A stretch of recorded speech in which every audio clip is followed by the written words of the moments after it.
Okay, here we are, WNRD episode 14. We're getting mid double digits now, so we're pretty well established now, Mike. We are definitely geeks. We have lots to say, so I don't see us slowing down. Yeah, no, I don't think so. There's plenty of fuel in the geek fire in the world to keep us going here. So, well said. So I want to jump in with some a current event that we didn't talk about the last episode that we maybe could have. It just recently kind of came up to the surface again. Is it this fall or later this year? Netflix is going to have the Castlevania animated series. Which brings me back to old school Nintendo days. I mean, I remember that. I played that game for hours. Yeah, and Castlevania was one.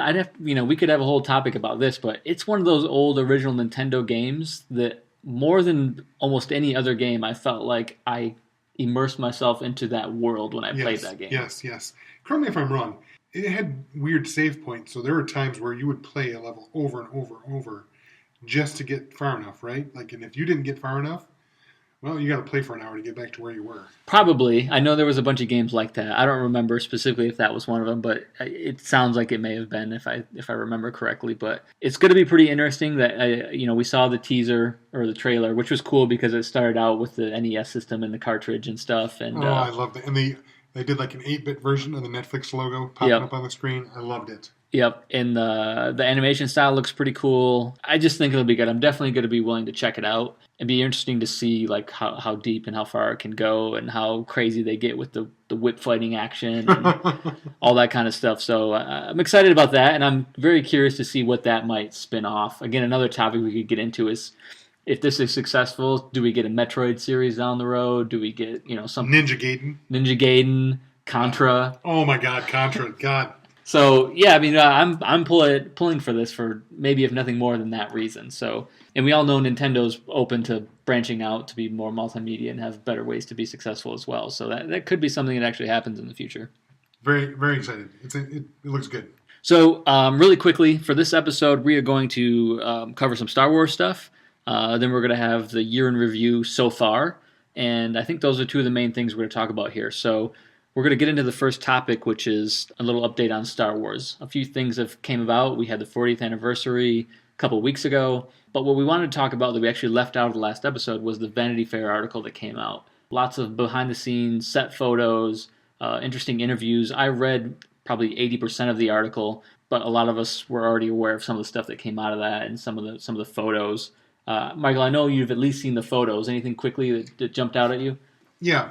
The most gutting thing for me on it was first off seeing Carrie Fisher look awesome. Yeah. Very regal. Yeah, I was going to say very regal, very put together. Yes, but the thing that kind of gutted me was the comment that Episode 9 was going to be her movie. That we were going to see her take the forefront like we've never seen before. And it's now such a tragic lost opportunity. I'm not saying, obviously I can't see the future. Who knows what they're going to do with Episode 9 now, but oh man, what if? It's terrible. Obviously, of course her passing is terrible for her own personal reasons and the franchise. Yes. But I stand by my guns that I think it will be interesting because they're going to have to now come up with something that they didn't think they were going to have to do. And that may very well be very good for the franchise, I think. But we'll see. That we have no other choice, so it is what it is. Right, and I think you make a good point in that sometimes the best art or the best story comes from constraints that you have to place upon yourself. Yeah. So now that they don't have quite as big as a canvas and they don't have the characters, at least one character. Oh yeah, Emily just posted a picture of Luke and Leia together, and it guts me. It just guts me. So yeah, now that they haven't forced, their hand is limited. There's only so much they can do. Maybe they'll rise. I suspect they will. They've got a great creative team. So yeah, and great characters that are being built up to this point. So, back to the set photos a little bit. Like you said, we saw Carrie Fisher and Mark Hamill together in character. We're seeing more of General Hux, Kylo Ren. Not much new there, but more of Captain Phasma. So again, we're expecting to see a lot more of her in this movie. Otherwise, what's the point? I want to see her. She looks so cool. Yeah, I got to imagine she plays a bigger role in this movie. Very Boba Fett-esque in that, hey, she showed up in the movie for 3 seconds and looks cool, but then Are they just going to do nothing with her, or is something actually going to come of it? Yeah, we'll see. Benicio del Toro, we get a quick glimpse of his character. He looks like Benicio del Toro. He looks like that's what he looks like. Yeah, looks like what he normally looks like. Laura Dern, her character, get a glimpse of her. You know, the first thing I thought when I saw her character with the pink hair, it made me think of Effie from The Hunger Games. Oh, yeah. I don't know if that's good or bad. Yeah, I don't know. I mean, we'll see. Hey, it probably, I'd say some of the stuff from that probably influenced a little bit of the character and set design here. Carrie Fisher's real life daughter is in the movie as well, so we're going to see a little bit of her. For me, one of the most interesting ones, and it's always this way for me with Star Wars, was a photo of, we're going to get a very opulent casino scene apparently in this movie, and they have a couple photos of that with multiple different types of aliens, and it's a bunch of rich people basically, which they mentioned in the article that we don't see a lot of in the Star Wars universe. Usually we see a lot of, people just barely getting by and really third world sort of universes. Right. I mean, we've seen Tatooine, we've seen Luke, who is very poor. Yeah. And then we've seen the Rebellion, who they're a secretive, freedom fighters. Basically, they're to the Empire. They're basically terrorists. Yeah, and so the article talked about you're going to see a glimpse into the kind of the super rich of the universe here, which we haven't seen very often, which will be interesting to take us sort of in a new way and where that goes. Yeah, I'm curious about that. It's not a portion. It's not a part of Star Wars we've ever seen before. So I'm curious. Now here's a question for you. They moved Kylo Ren's scar. Does that bother you? I don't think so. And I don't know, I didn't catch the details about the when, why, or how of that, but I don't think it matters to me. I was just curious. Any other geek property, I'm sure there are people that feel very passionately about this, because I think originally his scar was more like on the bridge of his nose, starting from his forehead and coming down the bridge. And now they moved it over his eye, which is more typical of bad guys. So wait, did he get the scar in episode 7, or did he already have it? No, he got the scar because remember he got hit in the face with the lightsaber just a little bit by Daisy. Okay, yeah, by Rey. Okay, yeah. Oh, sorry, Rey. Yeah, sorry. Yep. Daisy's who she is. The other couple things that came out of the Vanity Fair article that I noticed was they gave a few details. One of them was the little island. I forget what it's called where Mark Hamill is, where Luke is right now. It's got a funny name, but they're saying there's a small race or group of small creatures that live there and have been helping Luke live or whatever. They specifically said that they're not Ewoks, but nothing more than that. So that'll be interesting to see what those people are, characters, creatures on that little island. And then a lot more of it was something that you had mentioned to talk about here was Mark Hamill sharing more of his opinions on the last movie, what's going on in this movie a little bit. Yeah, basically his comment, and I'm paraphrasing here, but basically his comment was, when he first read the script, he went to Rian Johnson and said, I disagree fundamentally with everything that Luke is doing in this film. And once he got it off his chest, that said, I will now do my best to bring your vision to life as best I can. So there could be cause for concern. It could be, sometimes actors are not the best. Well, they're not always the best writers for their own characters. Yeah. I mean, yes, they know their characters, but maybe, I don't know, maybe they... Well, let's put it this way. Han Solo, Harrison Ford, he wanted Han Solo to die in Return of the Jedi. Yeah. He pushed hard for that. So he obviously got his wish finally in The Force Awakens, but I think had Han died in Return of the Jedi, it would have been too much of a downer. I could be wrong. Maybe it would have been epic. Yeah, no, I agree. And so the only reason I mention that is because maybe the actors don't know what's best for the characters. No. Let's say some rare instances maybe they do, but that's kind of not their job really. So, but I read too in the article that Mark had talked about. He was sort of disappointed that he was in the episode 7 so little. And they talked about, it was kind of funny how he had to train for 50 weeks and get into shape and all this. And even though he didn't actually even say or do hardly anything. Yeah, he didn't even have a line. He just looks longingly. Yeah. But then, but he said that he thought it was really, well done how they revealed him at the end of the episode. But he also had said that he felt that it would have been better for the story and the characters had he witnessed Han's death. But, so it's just one of those things where it's like, yeah, he might say because he felt like, well, they'd be more emotionally tied to trying to get back to against Kylo Ren or whatever. But again, it's just his opinion, and he's going to have opinions. He's very much tied to this franchise, and that doesn't mean that it's right or wrong. So who's to say how it's going to turn out? I know, but it is still an interesting thing for him to say. So I think people will be watching the movie now with maybe not more of a critical eye, but if Luke goes totally out of character in this movie, people will go back and look at that comment. Now, if people go, well, yeah, I think what he did was right, it's going to be a whole bunch of nothing. Yeah, we'll see what happens. So the last part of the segment for you and I, and to this point here, do we have a couple items? Maybe you want to say a wish list of things you hope to see in this movie. Not so much, trying to say how you want the story to play out, but maybe just little tidbits or little guilty pleasures that you'd like to see on screen. I remember for Rogue One, we talked about, I really want to see Vader be a badass in this movie. Right. And we ended up getting it. So what do you think about this movie? What do you want to see that you've been waiting for? Number one, I want to see Captain Phasma live up to what she appears to be a really badass character. Again, I mentioned Boba Fett. He appears only a handful of times in the original movies. When he first appeared during the Christmas special, people freaked out. Like, who is this guy? He looks so cool. And then, he shows up in Empire, and he really doesn't say much. He just basically carts Han away, and then he dies in one of the most stupid deaths in Return of the Jedi. But people really glommed on him. He was such an interesting character. And she seems to be that character. I hope she has this potential. She looks cool, looks awesome. I would like to see that fulfilled.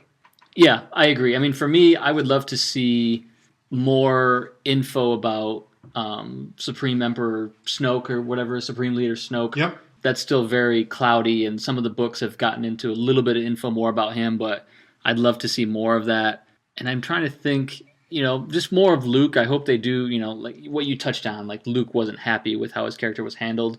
I'd just love to see more of him and what his role is going to be. And just, I can't lie, a little bit more Luke nostalgia, right? We got a lot of good nostalgia moments in Episode 7, which I can't lie, I loved it when some of those were in there. Yep. I hope to see some of that from Luke as well.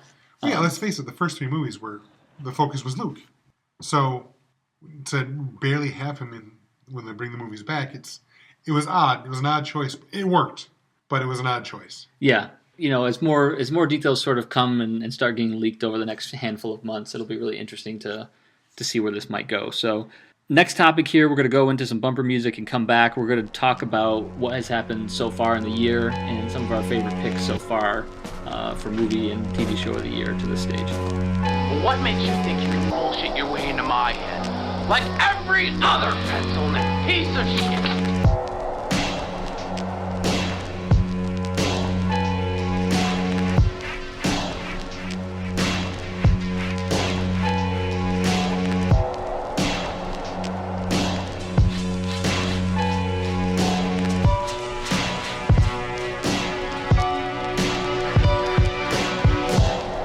To our second topic, kind of the year in review just so far. It's only been about the first third of the year.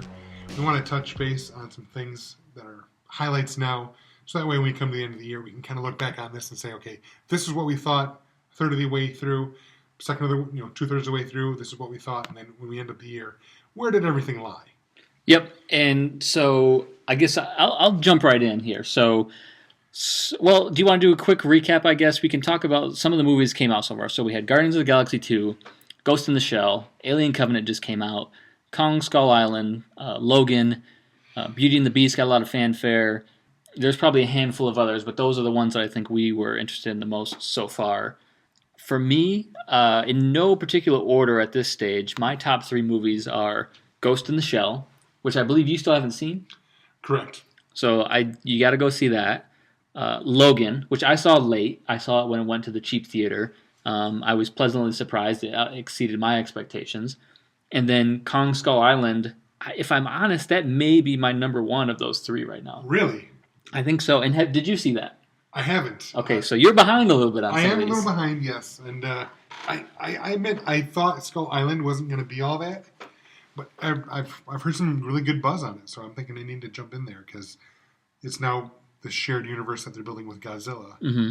Because now they're working on a new Godzilla movie, a sequel to the first Godzilla movie. Yep, Well, not the yep. first, Which the one would from be- a couple years ago. Which should be great. So I really enjoyed that Godzilla movie. So your glowing review of Kong, and now you're saying it's your favorite so far. I think so. I mean, I kind of have to pencil that in as so far as a nominee for one of our movies of the year at the end of the year. That one of those three for sure. That's high marks. Because there's a few more movies coming out this year that we're gonna have to watch out for, of course. Of course. I mean, Wonder Woman, you got Valerian, Star Wars. We can name dozens. So that's high marks. The first third of the year. I would have to counter. I haven't seen Kong, so I can't speak to that directly, but I will see it. For me, it was Logan. Logan was the best thing I've seen yet. It was everything we wanted in a Wolverine movie since day one. The violence, but also the emotion. It really showed Logan as a broken man trying one last time to do what was right. And I have to admit, I really want to see what they call the noir version. Oh yeah, the black and white. Yes, I want to see that. I heard it did wonders for the Mad Max movie, the Oh yeah, black and chrome edition or something like that. I need to see that too. So, but Logan and noir, I think I have to see that. But as it was, just the film itself, it's my favorite so far. And as we have more of the discussion as the year goes on, it was a really great movie. I think we're using kind of our own criteria here, nothing official. It may have been a better movie, a better film. Just my enjoyment factor of Kong Skull Island, and it was a jumping off point for this Godzilla and Kong shared universe and all that. That's what made me like that one the most, I think. Maybe not necessarily that it was a fine. big film. There's nothing wrong with that. I mean, I just want to clarify so you don't go and watch Kong and No. Sometimes you just want popcorn fun. I mean, that's why we don't really cover it on this podcast, but I always go see the Fast and Furious movies. Yeah. Because those for me are just pure popcorn fun. So it sounds from what you're saying that Kong is kind of in that vein and that it's pure popcorn fun, but it happens to be a movie about giant monsters. What are those called? A kaiju movie. Yeah, and I also have to underline that I did really like Ghost in the Shell. I may have to see it again or something to see where I stand with it at the end of the year. That's really interesting because it really got slammed so much. Yeah, but So I mean, much. I go back to my Iron Fist argument and some of these other arguments. I think there's a couple of things that if you take one or two things out of people's complaints about it, then what's left? And so I don't think it was. Again, I think it was just a lot of butthurt nerds about a couple things on that. Because I think if you watch it without knowing any history of it, it's quite well done. But I will say, even though I haven't seen it yet, it seems that the whitewashing argument, they do make a strong point. But I'm not sure, without getting too deep into that, I'm not sure what the point is on that movie that hasn't happened in tons of other movies that nobody's cared about to this point in the past 10 years. You right. I'm sure I'll see it. I remember... I've seen Waterworld and The Postman, Kevin Costner. Thank you. Two Kevin Costner movies that got slammed, and people said they were just awful. And eventually I watched them, and I said, they're not terrible. Yeah. So, I don't know. I will probably check it out. And Alan already covered his three. I just want to throw out my other two. We picked three, just to keep it simple. As you know, Logan is my favorite this year. Mm-hmm. As far as TV shows, The Expanse is probably my favorite show so far this year. Yeah, and I haven't gotten into that yet. I don't have a current sort of subscription or service that's allowing me to watch that. At some point, I probably will, and I'll jump into it. And I'll say this: I think I've mentioned this several times now, so sorry for being a broken record. But for me, the second season was so much better. The first season was good, but it took about half the season to really get going. Mm-hmm. And now that it's going, there's so much political intrigue. There's shifting alliances. There's so much going on. That's all I want to say about The Expanse. Now, my other favorite so far this year, which is not on a lot of lists, unless you're really into anime, is Your Name. Yeah, no, I mean, I've heard lots of good things. A handful of friends via online, I've seen that they went and checked it out. I really wanted to go see it in the past month or so when it was at the theaters, but as you know, it only was at a couple theaters with a couple show times, and it just never worked out in my schedule. Just not a huge wide release on it. Yeah. So it was hard for me to find time for it, but I've heard great things, and I'm really looking forward to seeing it at some point this year, so that I can weigh in on as well. To harken back to our last episode, where I was all emotional. Apparently, I'm just at that age now because Your Name also choked me up, which for an animated Japanese film to affect me that emotionally, it was so good. Yeah, so I'm definitely looking forward to seeing that one when the opportunity presents itself and I have time in the movies there. So for me, just on the TV side, not a lot so far that fits into our genre that we discussed that I've actually seen. So it kind of by de facto goes to Iron Fist for me. We talked about the show Legion on FX, which got pretty good reviews, but I haven't seen it, and I don't believe Michael's seen it either, so we can't really weigh in on that. Here's the problem. We have day jobs. Yeah. We do this for fun, and we do enjoy it thoroughly, but we are now, I don't know if we want to say we're in a golden age of geek TV, but with streaming, with Amazon Prime, with Hulu, with Netflix, and then everything else that's on broadcast TV, as well as all the cable, now is a great time for genre television. Mm-hmm. So there is so much out there. Yeah, and it's also one of those things, too, that, like, for instance, right now, for a time there I had a Sling subscription, Netflix, and then regular TV, right? Right. Outside of Agents of S.H.I.E.L.D., there's not much on regular TV. My Sling subscription doesn't have sci-fi, so I can't see The Expanse, but I do have Netflix. So there's only certain things, depending on what you're subscribing to, that you can actually watch. So right. That's the good and the bad. Right. Because it's all split up right now. Exactly. So, case in point, The Handmaid's Tale, getting rave reviews, and that's very sci-fi. It's Margaret Atwood's an adaptation of Margaret Atwood's book, and I haven't been able to check it out because I don't have a Hulu account, and I don't. If I was working for like USA Today or some other website that this was my job to watch all that stuff all the time, sure, I'd do it. Well, same to be said with American Gods on Showtime, I believe. Oh, I'm glad you mentioned that. So I've been reading about it, but again, it's on Stars. Stars, okay. But I'm glad you mentioned it. I bought the book probably a good couple of years ago. It was a Kindle book for a couple bucks. When I heard the show was coming out, I didn't have access to the show, so I started reading the book. I'm about halfway through it, and I am hooked. Mm-hmm. It is fantastic. I know it came out over 10 years ago, so if you've already read it, I obviously am way, way behind. But if the show is half as good as the book, it's got to be fantastic. But again, this is not our day job. Yeah, so we only have time for so much geek stuff. Yeah, only so much TV and movies. And like I said, a big slice of my pie, or the majority of the pie, is Star Wars related. So can only fit so many things in there. Hey, real quick, because we're talking about Star Wars, did you, what was The Secret of the Wills? Is that the book with, it just recently came out, I think, with... Yeah, it came out. And it's one of the ones, now again, there's a lot of books coming out, and it's one of the ones that they're considering young adult or whatever. Okay. Which, to be fair, there's 2 or 3 books that have come out that were in the young adult series that they say are better than some of the actual quote-unquote adult novels. But... that came out not too long ago, and I haven't read it yet, or haven't read anything about it yet either. But I know you were very interested in those 2 characters from Rogue One. I was, and that's the only reason to bring it up. We'll have to touch on it at a later date when you have read it. The reason I ask is because the author, Greg, I don't know if it's pronounced Rucka or Ruka, but he is a novelist and a comic book writer, and most of the comics I've read by him are some of my favorites. So just throwing that out there, when you finally get to it, I want to bring it up, because I've actually almost bought it, just based on the author. Well, you should. That should be your foray into the Star Wars novel canon. Yeah, but it's not cheap on Kindle yet. And God. I'm very Dutch. Very Dutch. Okay, so that kind of wraps up our year in review so far, and we'll probably have another one in the fall, and then obviously we'll bring it all home with the 2017 year in review show in early 2018. Yep.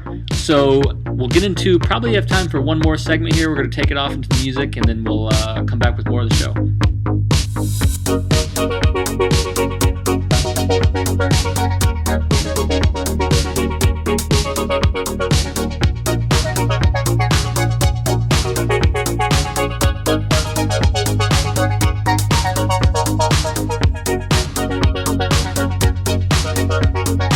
All right, here we go, nerds, back again. We have another one of our captivating, always captivating and entertaining top 10 lists. And I just want to remind you, this is on the Olympic gymnastics scoring scale, where 10 of 10 is perfect and 1 is horrendous.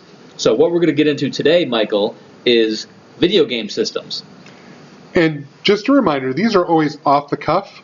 We didn't put a lot of time or thought into it. This is just, we're going to do this segment. Let's get, off the top of your head, this is what you got, and now let's argue about it. Michael doesn't know my list. I don't know Michael's list. Correct. And I'm just going to throw this out there right now because it is off the cuff.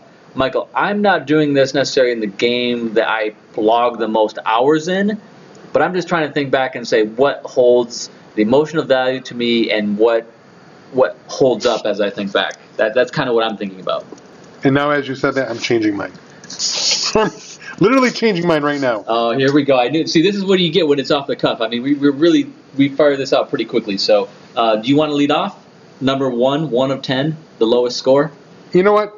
I'm going to defer to you. This is your passion project. I want to hear what you have. Even though it's 1 of 10, this one is sort of near and dear to my adolescence. It's the Virtual Boy. You had a Virtual Boy. I didn't have one, but a good friend of mine did. And actually, we didn't play it when it was new. It was probably 8 years after it came out. We worked together, and we had a lot of downtime at this job, and he brought it in, and we logged a lot of hours on it. It was fascinating. That's the one where you like mounted it and sat down. You put it on. 3D, you put it on your desk, and you put your eyes in there, and it had a warning in it that said, "Oh, you need to take a visual break." Like every 30 minutes because you're staring into the red laser. My brother had one, and I remember playing it, and I was just blown away to see Mario jump from the 3D effect. Yeah, and then jump towards you. It worked. I mean, it was truly a leap forward in the way we perceive video games, but as a system, it didn't have much longevity. Everything was kind of the same, right? You know? Yes. It kind of wore off quickly. So what do you got, number 1? PlayStation 1. Wow. PlayStation 1, I mean, I know this was a tough list, but okay. You didn't give it any credit for its controller innovation? Oh, I do give it credit for that. Like I said, this is off the cuff. I might be regretting my decision already. So what I think Michael's trying to say is he's probably going to try to make his list more like mine in the end here. No, PlayStation 1, I didn't own one. My brother did. Okay, fair enough. Again, there was a period of time where I got away from video games. Yeah, I was going to say that was probably in that time period for you. I call that college. For me, the PlayStation 1, a lot of fun. And yes, it took the controller and gave it so much more. Whereas, back in the day, you had just a single stick and a button. Then Nintendo upped to the direction. PlayStation 1, you really had to up your game and have mental capacity of how many buttons? 4, 5, 6 buttons plus the D-pad and select and start? Yeah. It was an evolution. It was definitely an evolution. My number 2 is, I believe, of that same generation, Sega Saturn. Oh, yeah. So I felt that was the lesser of the two systems, so I had to go Sega Saturn as my 2 of 10 score. I don't know that I ever played the Saturn. It had some good I remember friends, we'd play a lot of the NBA 2K. I think that 2K series, I believe, started on Sega maybe, or I don't remember. But it had some decent play, but... Was that still cartridges, or had they moved on to discs at that point? It was a disc. It was a disc, I believe. Okay. My second, the PlayStation 2. Oh, man, you're really giving it to PlayStation, aren't you? Well... Mine aren't necessarily based on technological achievements. A lot of these are going to be nostalgia. Sure. So, don't get me wrong. The PlayStation 2 was phenomenal. I loved it. It was, I did not own one. My brother did. Like I said, he basically has every system from the PlayStation onward. He's had them all. Even the Dream Quest. I don't know if you're going to mention Oh, that. Dreamcast. I forgot about that one. I forgot about that one. But, of course, there's going to be some we leave out. Yes. But, yeah, the PlayStation 2, I liked it. And it kind of blew my mind in the fact that this was the first one you could play DVDs on this, too. That's right. It was a multi-purpose device. Yes. Okay, so going into number 3 for me, I got a feeling you're not going to agree with me on this one. I got to go Sega Genesis. It's not that I disagree with you. I have completely omitted Sega from my entire list. Okay, well then. Now, Sega Genesis was, if I went on pure hours logged on the system, Sega Genesis is top 3. But it just didn't hold up as well. It didn't have as many classic franchises. I mean, even if you say, well, what was Sega's most powerful franchise? Look, I loved Sonic the Hedgehog. I loved some Altered Beast. But none of these are ones that I'm like super nostalgic about. Sonic is not Mario. No, of course not. No, of course. And the one thing I will give Sega Genesis for is they upped the ante by jumping to that 3-button controller. Right. And I will give them credit for they introduced me to Street Fighter, Mortal Kombat. But I just have them at 3. My number 3, the PlayStation 3. Well, okay, I see a trend here. I don't know if you didn't have any Sega and you're rattling off all the PlayStations now. I think I can pretty much guess what all your rest of your other ones are going to be. Here's the thing. PlayStation 3 was a fantastic device, but if I'm going to be 100% honest, I bought it just so I could watch Blu-rays. Yeah, no, I heard a lot of that generation of PS3 and then the Xbox version of it. A lot of people were buying it and sort of like, well, I don't really need it, but I'll use it as my Blu-ray player as well because those were costing $150 to $200 at the time, anyways. Oh yeah, see, I already owned an Xbox 360, and that's what I predominantly gamed on. But there was a Black Friday deal. It was like $300 at Walmart, and on top of it, you got one of the Batman movies. Oh yeah, I remember you get movies with it. Yeah, you got a movie, you got a Blu-ray movie, and 2 games. Basically, they gave you like $150 worth of stuff. Yeah. To raise my geek light a little bit higher, the reason I wanted a Blu-ray player was so I could watch the rebooted Star Trek on Blu-ray. Okay, fair enough. So what number was that for you? Number 3. Okay, so going to 4 of 10 for me, which is, I guess I could say it's my current system, the Xbox One. Technologically, it's at the top, of course, right now, but I'm kind of getting out of video gaming right now. I think the games are getting too complicated and too many buttons, and it's all multiplayer based, and again, it functions more as a Blu-ray player for me. It's a great system. It's just it's not as high on my list anymore as some of the older ones we're going to get into. I do not have an Xbox One. When the time came due to choose a system, that is not the one I chose. I mean, the other thing I'll throw in there that puts it down on the list now that I think about it, it's not just a video game system anymore, right? No. If I throw a disc in and want to play a game that I haven't played for 3 months, I got to wait 12 minutes for a stupid download of an update to the game. If I haven't turned the thing on in 2 months, I might have to turn it on, and if I want to play a game or do anything, wait 35 or 40 minutes for an update to the whole system. I mean, those are things that I just don't want to deal with. Right. So you're number 4. My number 4 is the Nintendo Wii. Okay, Wii I left off my list. I never owned one, but okay, go ahead. The Wii, it did revolutionize gaming a bit in that it did. It's not a gamer's game system per se. In a way, it took a step back in tech, but it brought in new people, right? It was more of a social device. It was, very much so. The most times I used the Wii, friends would come over and we'd play some game that was interactive, whether it was the sports or one of the Just Dance games. Yeah. And usually alcohol would be involved. Mm-hmm. But it was like, hey, we're going to hang out and have fun and play with the Wii tonight. Yeah, the Wii was like a technological upgrade of sitting around and playing cards or playing like a board game or something. It was really not a gamer's thing. Same thing for me. That's why I never owned one. It wasn't gamer enough for me, right?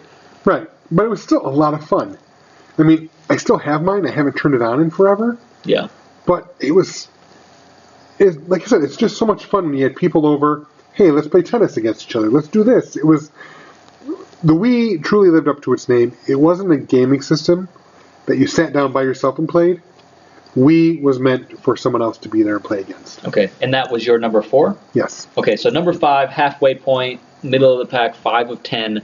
For me, is the original Sony PlayStation. I gave it a lot of credit for its controller innovation. I gave it a lot of credit for moving up into the disc instead of the cartridge. Sony's first foray into this environment, and I think they did pretty well for their first time in there. I just give it a lot of credit, and I logged a lot of hours on it. I was introduced to the game Gran Turismo there, which was part of my big love for cars. So it's higher up on my list than you had it. Yeah, like I said, it's no slight against the PS1 that mine's lower. It's just that I didn't play it as much as other people. It came out at a time, like I said, when I was not into gaming as much. So I agree with you on all its innovations. But like I said one more time, a lot of my selections have a heavy, heavy nostalgia factor. Yeah, and this one was nostalgia for me too. So your number 5 is what? Super Nintendo. Wow. I take issue with that. Okay, let's hear it. What's so bad about it that it's number 5? It's not bad. It's fantastic. Oh, we're so average about it, I should say. Well, here's the thing. This scale, for me, it's not so much that is just average. I love the Super Nintendo. I love the games on it. I mean, that's where I first was exposed to Mortal Kombat. Love that game. It's awesome.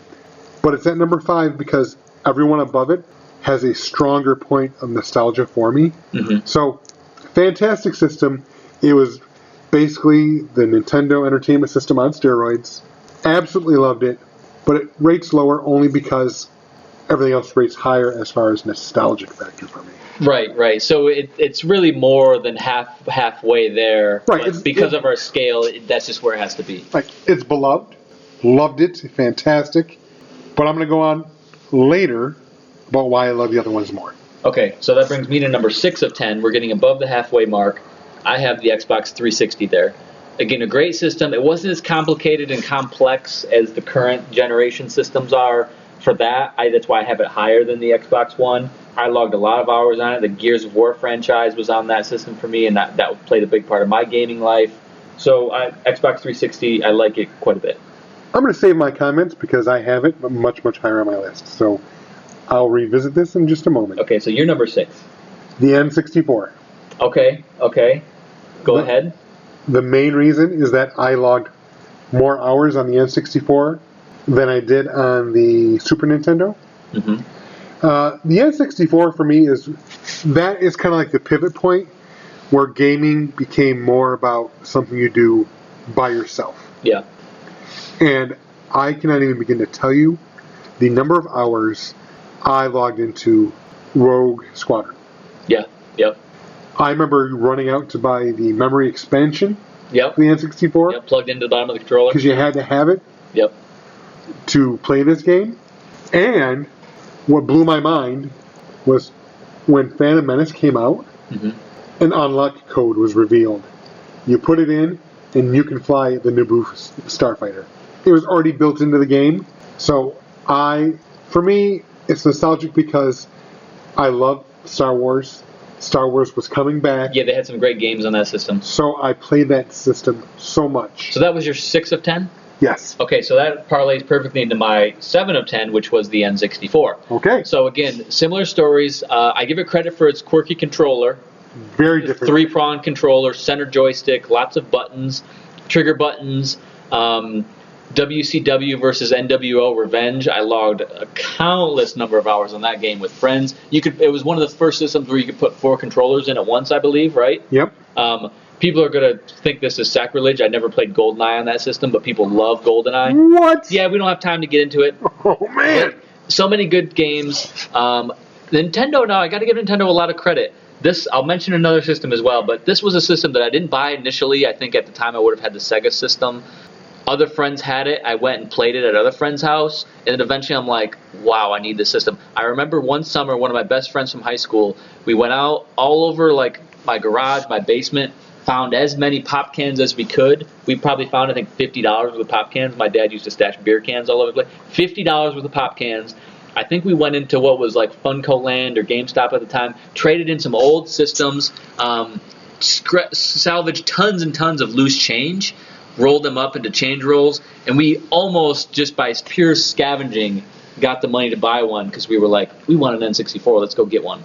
How many hours did you spend shooting your friends with red turtle shells in Mario Kart 64? I need to revisit that topic for a different system, not this system. Okay. That puts me at number 7, which we're really getting into nostalgia for me. Mm-hmm. And number 7, the Atari 2600. See, now this was before my time. Yep. I left it off the list purposely because I knew I couldn't do it justice. But the Atari 2600 was my intro to video gaming. I had older cousins that probably were your age, and that's where I was introduced to video gaming, was with their Atari. The reason I put it there is because that was my first real introduction to video games as a kid. Yeah.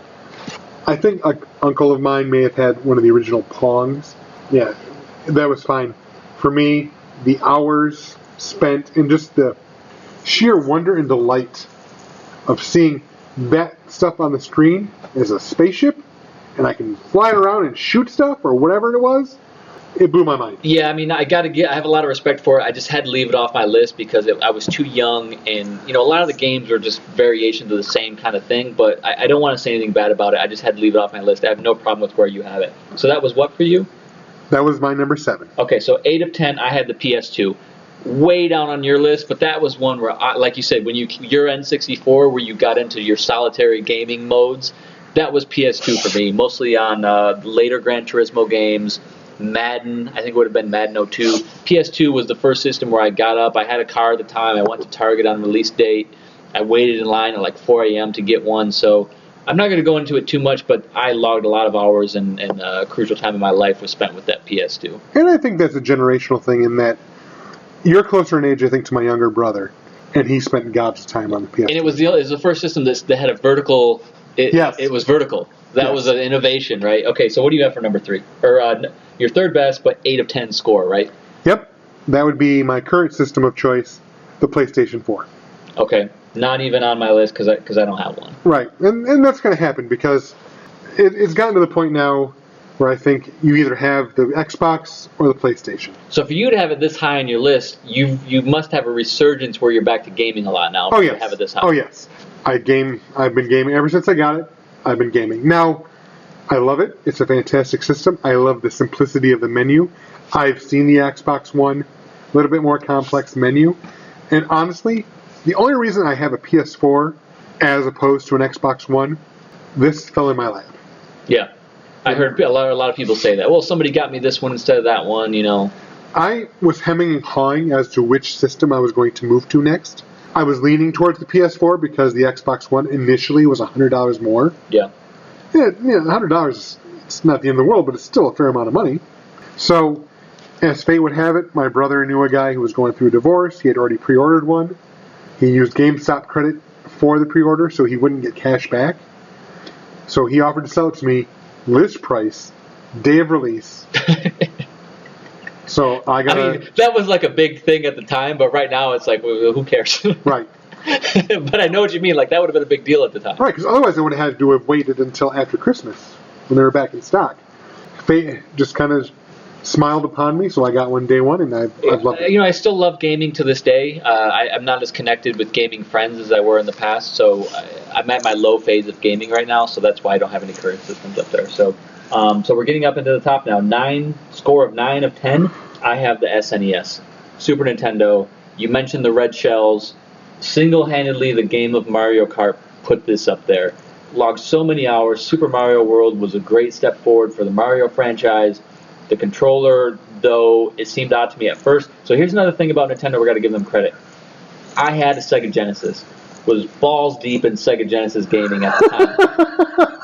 And it was some weird like sweepstakes at a toy store or something. We had won a Super Nintendo. Like, what? We had no intention of getting one. We won it, and it was like 2 years after it came out. And we're like, oh, okay, well, maybe once in a while we'll play the Super Nintendo. As you can see on my list, Genesis is down to 3 and SNES is 9 of 10. So Nintendo, they did it again. I didn't go and buy the system, but then once I experienced it, I realized I should have. My 9 of 10 is the Xbox 360. Mm-hmm. I can't argue with that. I wanted to put mine higher, but like you said, nostalgia for me kept it down. The reason I have to put it so high, so as I've already referenced, I got away from games. Basically, after the N64, I was out of gaming for a while. So I missed the PS1. I missed the PS2. PS3, yeah, it was out at the same time, approximately. The reason I bought the Xbox 360, pure and simple, was so I could play Call of Duty Modern Warfare. Mm-hmm. Mm-hmm. I never got into the Call of Duty stuff. One Thanksgiving, I was at my parents' house, and my brother had the game. Had never seen it. I was blown away. I'm like, this is like modern combat. He's like, yeah. Sat down and played. Loved it. Wanted to play more. Came back the next day when I knew he was working, so I could use his system. And who's there? My other brother, my brother that's only 3 years younger than I am. He was there already. He beat you to play it. And this sounds so childish, he wouldn't let me play. Yep. He was hogging the system. Okay. So, the 10 of 10 score, I think it's safe to say we probably have the same one. I have the original Nintendo Entertainment System as 10 of 10. I mean, agreed. What can you say? Agreed. The best games. We in a previous episode talked about the mini NES and how we're happy that it's coming back out. Just too many to list. The simplicity of the controller, yet the ratio of the controller simplicity to the complexity of the games. It was like the perfect ratio. I don't know. I can't say enough about it. I don't think we need to beat the dead horse. But Michael, help me out here. The Atari 2600 was my first exposure to gaming. The Nintendo is my first love. True. In mine, my sister got it for her 9th birthday. I remember this. So that would wasn't even yours. I was only 5 years old. We must have had this system for. We had the longest period of uninterrupted play on this system, way more than any other system. So many hours on the system. I mean, you think all the way to the early first game that came with it, Mario and Duck Hunt, on up to Mario 3, Dr. Mario. I mean, you have lots of years in there that just solid games. I couldn't agree more. Tetris, my mom, I had aunts and uncles that weren't at all gamers that loved Tetris. I mean, it almost had the same draw that the Wii did, where you had non-gamers wanted to get involved with it. Yeah, I mean, all I can think are warm, fuzzy, loving memories when it comes to the Nintendo. Blowing in the cartridge. Oh, yeah. I mean, the little black sleeves that the cartridges, I mean, just so much nostalgia, but at the same time, I think when you remove this nostalgia, you still can't fight the value and the quality of that system. Because it's not just the nostalgia. It was an evolution in gaming. Before that, you had the Atari system. The step from the Atari to that, there may not have been a bigger step. I mean, in my mind, it would be hard to disagree. Yeah. So there you have it. NES, the king of the mountain. I think there's a lot more discussion to be had where we placed other things. We'd love to hear your comments. I don't know that too many people can make a strong argument against the NES at number 1, but we'd love to hear it if you have it. Hit us if you got an opinion. All right, let's hear what you got to say, nerds. Take it easy. Bye-bye. All right, Michael. Well, I'm really glad we got to have that console discussion. That was one that we recorded a while ago, and we were just waiting for the right opportunity to bring it in. And with the announcement of the Castlevania animated series, it was great timing for us to shoot that in there. As we ended up, the NES was the number 1 console for both of us. It only made sense. Castlevania was such a huge NES title that it made sense to throw it in and talk about it right now. And for once, we agreed. Yeah, and I think that spawned off. We talked about it shortly already. Is we might need to start talking about what sort of historic or retro video game titles maybe need to be spun off into series or things like that. I think that can be a good discussion. That's a good topic. In the future. I like that. So that wraps up the episode for this time. The next episode, there's going to be a handful of things we could talk about, but I think for sure Michael will have probably seen Wonder Woman at that point, and he's going to have a lot to say, being the main guy on the DC team here, and I'll be open. Whoa! I haven't even seen Batman vs Superman. How am I the main DC guy? Well, I mean, comics wise, okay, you actually like DC. Like there's something wrong with me. Oh, you would like DC. Yeah, and I'm totally on the fence. So I'm willing to be brought over if they can put out some good content. So we'll talk about that a little bit. But yeah, go ahead and take us home with the call signs. As always, WNRDpodcast@gmail is where you'll find us for email. Same thing for Twitter, @WNRDpodcast. Find us on Twitter. Recent episodes can be found at soundcloud.com/WNRD. And last but not least, all of our episodes you can always find on YouTube. Just do a search for WNRD Podcast, and you'll find the home of Geek Blog. Subscribe. That's the best way to go. That's right. If you want it right away, you need to subscribe. Okay, so that's another one in the books, and we'll be talking to you in a couple more weeks. Be seeing you.